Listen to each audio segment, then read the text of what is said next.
అందరికీ నమస్కారం అండి. ఇవాళ మనం మార్కెట్ యొక్క టర్మినాలజీ గురించి నేర్చుకుందాము. సో, వాట్ ఈస్ మనకి మార్కెట్‌లో డిఫరెంట్ టైప్స్ ఆఫ్ టర్మినాలజీస్ ఉంటాయి. ఫస్ట్ వచ్చేసి ఈక్విటీ అంటే ఏంటి? ఈక్విటీ అనేది ఒక కంపెనీలో మనం ఏదైనా ఒక షేర్‌ని కొంటుంటే దాంట్లో ఒక పర్సెంటేజ్ ఆఫ్ ఈక్విటీ వాల్యూని మనము బై చేసినట్టు. సో, ఇఫ్ ఎ కంపెనీ దగ్గర ఒక 100 షేర్స్ ఉన్నాయి. 100 షేర్స్‌లో మనము ఒక 10% ఆఫ్ ఈక్విటీని బై చేసామంటే మనం ఆ కంపెనీలో ఒక వాటాదారులం అన్నట్టు. సో, ఆ కంపెనీ ఎలా అయితే అప్రిషియేషన్ అవుతుందో మన ఈక్విటీ వాల్యూ కూడా గ్రో అవుతుంది. So, this is named as equity. Next వచ్చేసి ఆస్క్, ఆఫర్ అంటే ఏంటి? మనం బై చేస్తున్నప్పుడు మన స్క్రీన్ మీద బిడ్ అండ్ ఆస్క్ కానీ లేదా ఆస్క్ అండ్ ఆఫర్ అని ఇలా కనబడతా ఉంటాయి.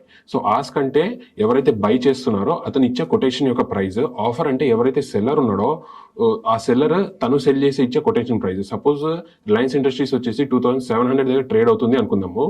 ఎల్టీపీ ప్రైస్ 2700 దగ్గర ట్రేడ్ అవుతుంది అంటే ఆస్క్ వచ్చేసి, అంటే ఎవరైతే నేను బయ్యర్గా ఉన్నాను అనుకోండి, నేను వచ్చేసి 2690 రూపీస్ దగ్గర నేను బై చేయాలని నేను ఒక ప్రైస్ వేస్తాను. వేరే సెల్లర్ వచ్చేసి 2710 రూపీస్ దగ్గర కానీ లేదా 2705 రూపీస్ దగ్గర తను సెల్ చేయాలని తను ఒక ప్రైస్ వేస్తాడు. So this is known as bid and ask.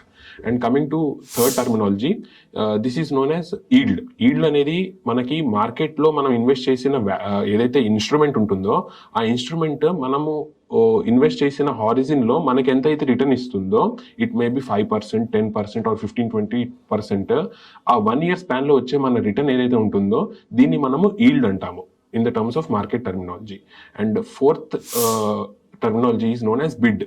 ఇందాక మనం డిస్కస్ చేసుకున్నట్టు బిడ్ అనేది ఎవరైతే హైయెస్ట్ కొటేషన్ ఇస్తారో, అంటే మనకి మార్కెట్లో ఏదైతే షేర్స్ బయింగ్ అండ్ సెల్లింగ్ జరుగుతూ ఉంటాయో ఎవరైతే హైయెస్ట్ కొటేషన్ ఇచ్చి either for the ask or offer దీన్ని ఎలా అయితే హైయెస్ట్ కొటేషన్ ఇవ్వడం జరుగుతుందో అప్పుడు ఆర్డర్స్ అనేవి ప్లేస్ చేసి ట్రేడ్ అవ్వడం జరుగుతుంది. So this is known as bid. And fifth point వచ్చేసి స్ప్రెడ్ వచ్చేసి ఏదైతే డిఫరెన్స్ ఉంటుందో బిట్వీన్ ద షేర్ ప్రైస్, అది నోన్ యాజ్ స్ప్రెడ్. అంటే ఇప్పుడు మనకి ఆస్క్ అనే పర్సన్ వచ్చేసి 2700 దగ్గర బిడ్ ఇచ్చారు, ఆస్క్ ఇచ్చారు. ఆఫర్ చేసే పర్సన్ వచ్చేసి 2720 రూపీస్ దగ్గర ఇచ్చారు ఆఫర్. సో ఇది ఏదైతే గ్యాప్ ఉందో 20 rupees, this is known as spread. ఇది not only between the ask and bid దగ్గర ఆఫర్ ఉంటుంది, అలానేం లేదు, between the exchanges BSE and NSE దగ్గర కూడా ఈ డిఫరెన్స్ ఉంటుంది. సపోజ్ ఐటీసీ వచ్చేసి ఎన్ఎస్సిలో 300 దగ్గర ట్రేడ్ అవుతుంది అనుకోండి, బిఎస్సిలో అది 301 రూపీ 50 పైసా ట్రేడ్ అవ్వచ్చు. So this is known as also spread. So స్ప్రెడ్లో ఆర్బిట్రేజ్ ట్రేడింగ్ అనేది వస్తుంది.